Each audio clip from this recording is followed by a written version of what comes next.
Hello, everyone. My name is Eric Jones, and I wanted to talk to you a little bit about certification requirements in North Carolina for your pesticide license. And I'm actually reading pages 8 and 9 in your ornamental and turfgrass pest management book that you can get in the bookstore or through NC State on their website.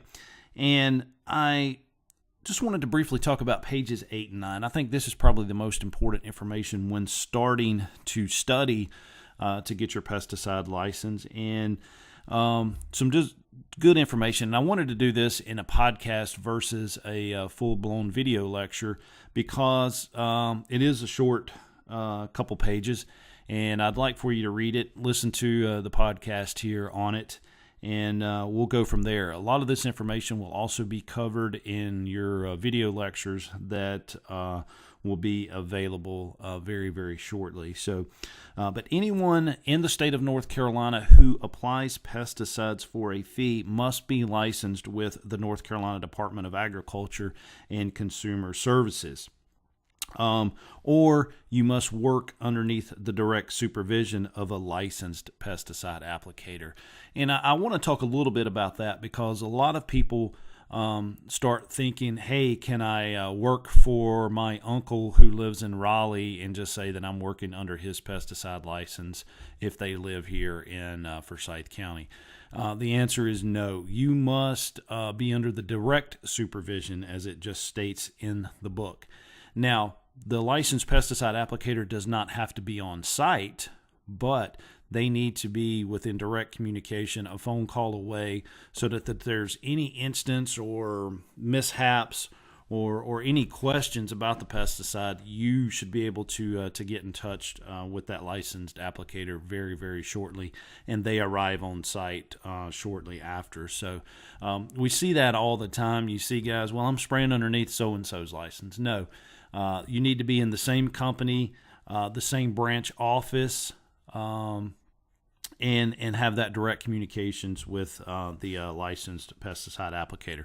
To be eligible for a license, you must first become certified, and you need to at least be 18 years of age by January 1st of the year in which your application is submitted. Now, the exams to become certified would consist of first the core applicator's test, and you will study your core manual for that, and then you will select a category.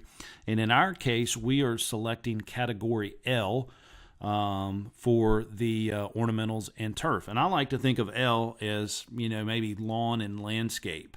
If you're always wondering what your category is, just think about lawn and landscape. But the L is for ornamentals and turf, and we are a ground pesticide applicator, which means we have the numbers 0 to 6 in our license number. And to get certified, you must take that core exam. It's a 100-question multiple choice test that you'll need to score 70% or better, and then you will select the categories in which you want to become licensed in. And for this class, this purpose, it is ornamentals and turf, and it is a 50-question multiple choice test. And so a lot of times the pesticide board through NCDA and Consumer Services will offer a 2-day pesticide school.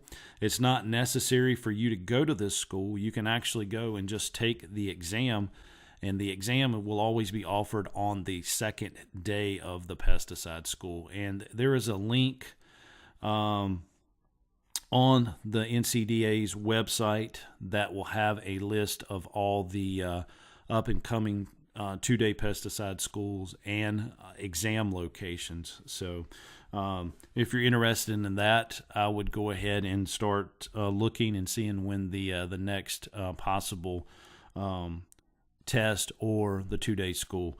I recommend doing the 2-day school, even if you're taking this course.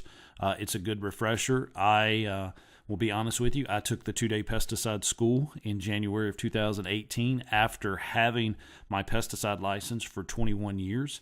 I'd had enough credits, but I went to sit through the pesticide school and retook the exams just to see what the exams were like, and pretty much the same, 21 years later. I've been a active pesticide applicator for 21 years and spray pesticides on a regular basis, and just wanted to see if there's anything new on it. And it was a good refresher, so I enjoyed it. Good lectures and good instructors. So, but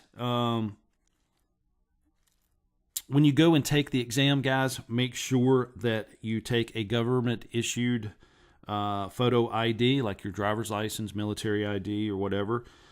You'll need to take a calculator and a pencil. Make sure that calculator is non-programmable, and it's not going to be your cell phone. It needs to be a standalone calculator.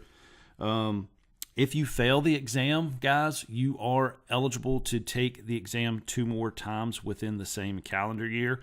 Yes, I have known people that has had to wait after failing it 3 times and have to wait until the next year.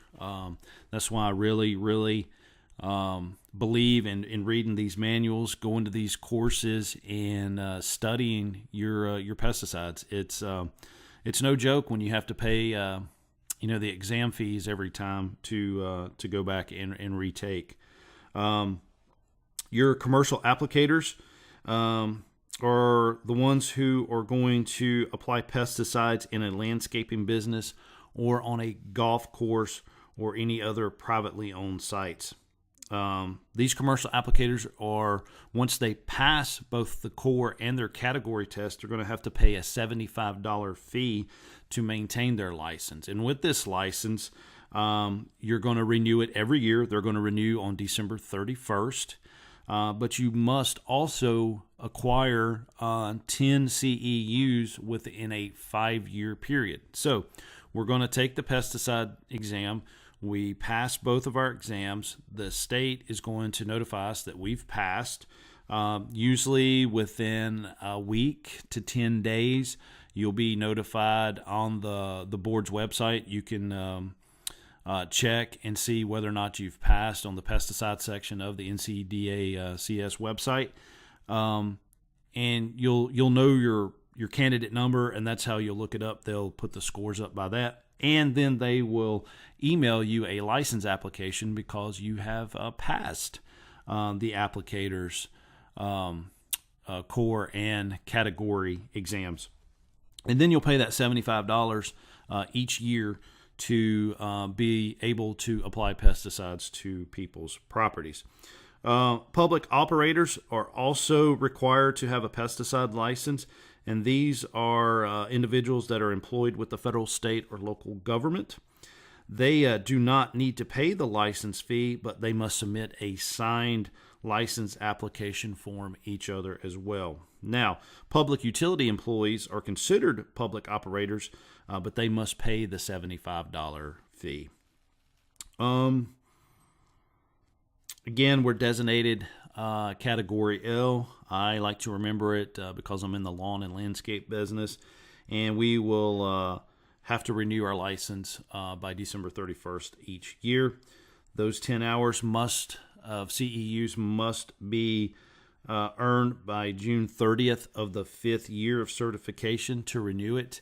And the thing about this, guys, you can't get all 10 hours in 1 year. It at least needs to be spread over 2 calendar years. So you can get 9 this year and then go back and take the last remaining hour the following year. And you're going to be able to pick up those CEUs pretty easy if you're going to the Green and Grow show here in North Carolina. A lot of our vendors, people that we buy our supplies from, are going to have pesticide hours here and there. So it's real easy to pick up those CEUs. You can go to seminars, field days, workshops. All that's going to be listed in the North Carolina Department of Ag. We'll have a listing of all those up and coming courses for you to select from. And once you get in the business and you start purchasing pesticides and purchasing products from suppliers, they're going to let you know if they're having any CEUs that are coming up. Near the end of each year, the pesticide section will mail you a letter that will state how many CEUs that you have earned within your certification period. And remember, certification period is for 5 years. Or you can actually go to the credit status search on the pesticide board's website and see how many CEUs that you have learned. If you are not a resident of North Carolina, but have a valid certification card from Virginia, South Carolina, Georgia, or Florida, you can make a request for a reciprocal ground applicator license in North Carolina. But once you become a resident, let's say you are in Virginia and you're driving back and forth, and you maybe open up a branch office in North Carolina and move down here, move a branch down here, you would need to get a North Carolina license.